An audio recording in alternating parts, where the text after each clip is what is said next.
Namaste. Namaste. You might be wondering what the little image has to do with Trinity. And outside of the fact that Trinity is a confusing topic, for me, the biggest thing on here, the Doppler effect, makes perfect sense in the context of the Trinity, but I have to tell you what it is and why. The Doppler effect is that thing that when a train is coming down the tracks toward you and it honks its horn, it sounds one way, and then as it passes you, the tone changes and flips. It's also the reason that a motorcycle, a loud motorcycle, coming at you sounds one way, and then as it passes you, the sound changes and flips. It's a principle that's used in radar, because, and it's also a principle that's used actually in diagnostic ultrasound, which is where I became acquainted with it. If I send a sound wave out and bounce it off you, it will be different coming back depending on whether you're moving towards me or going away. If you're moving towards me, it'll come back faster.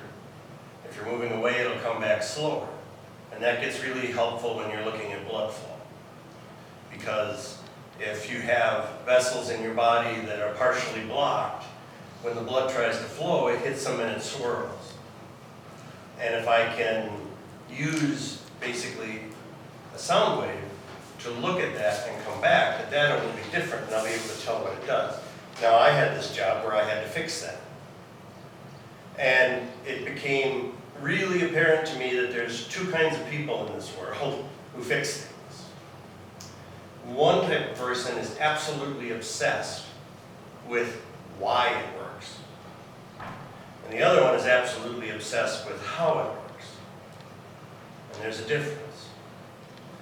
And both type of people can fix things, but they need different information to understand what they're trying to do. And so we used to go away for these training sessions that were 6 to 8 weeks long in Denver and involved a fair amount of overeating and overdrinking and trying to stay awake the next day in class. And one afternoon, one of the Why It Works people decided that he needed the instructor to do this calculus equation that's called the Fourier transform, which is why Doppler works. And I could not have cared less. And the more he went on, the more my head pounded, the more my head bobbed, and the more irritably I said, why in the world do we have to know this when none of us are ever going to be called to solve this equation? We need to know how to tell when it's not working. Okay. So that's great. What does all that have to do with Trinity? Well, what it has to do is that when it comes to Trinity, there's two types of people. And when it comes really to things spiritual, there's probably two types of people, although some people bounce back and forth. There's people that need to know why it works, and there's people that just need to know how it works. How can I tell? And why people came up with Trinity. And they came up with Trinity for a lot of reasons, not the least of which I think was an answer to a question about, were Christians really monotheists? And what early critics tried to do is say, no, you're not, because you have two gods. You have God and you have Jesus. And somebody came along and said, no, well, really, you got three. You've got God, you've got Jesus, you've got the Holy Spirit.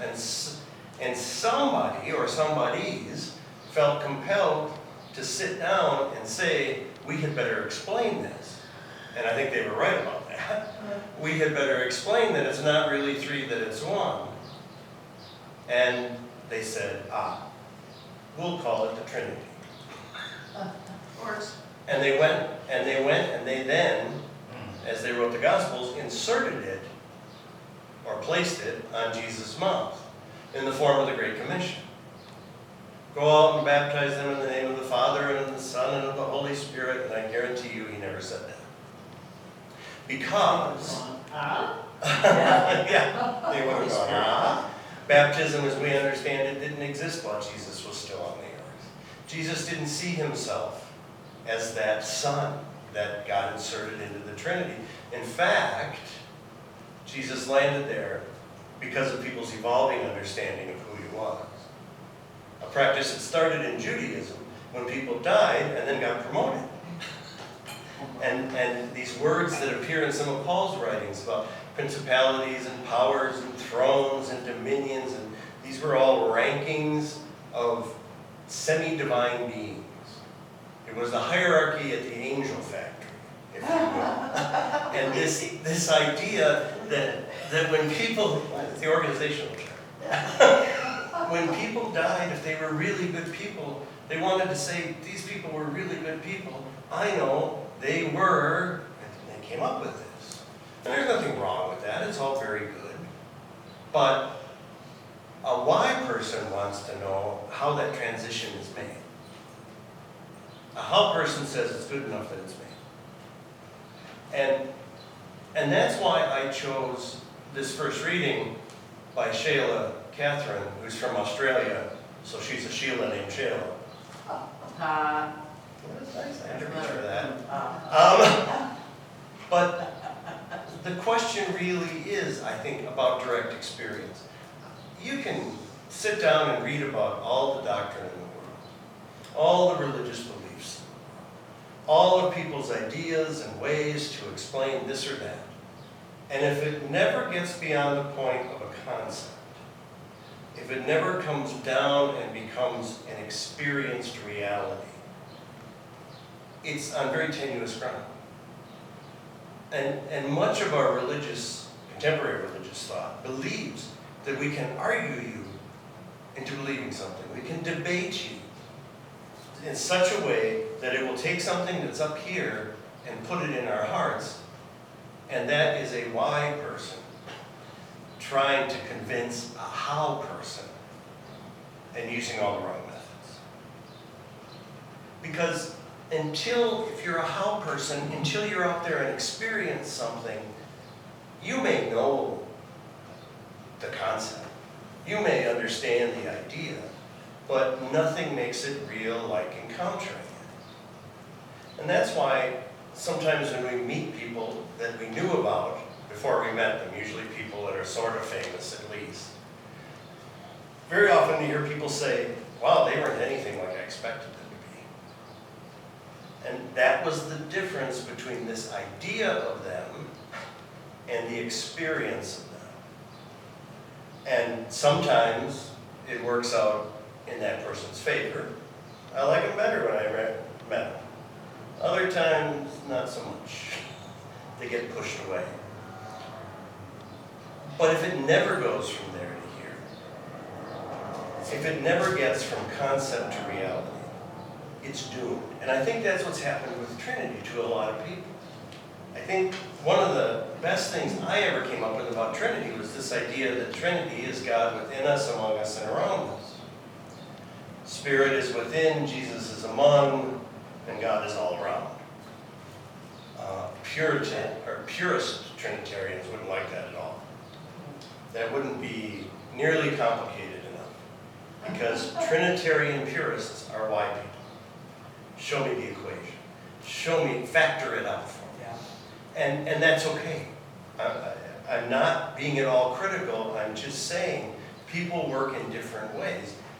And what's okay is if something is presented to us that doesn't relate to our way of understanding and thinking and seeing the world, there's nothing wrong with saying this isn't helpful, I'm going to put it over here. Mm-hmm. Let it help somebody who can relate to it.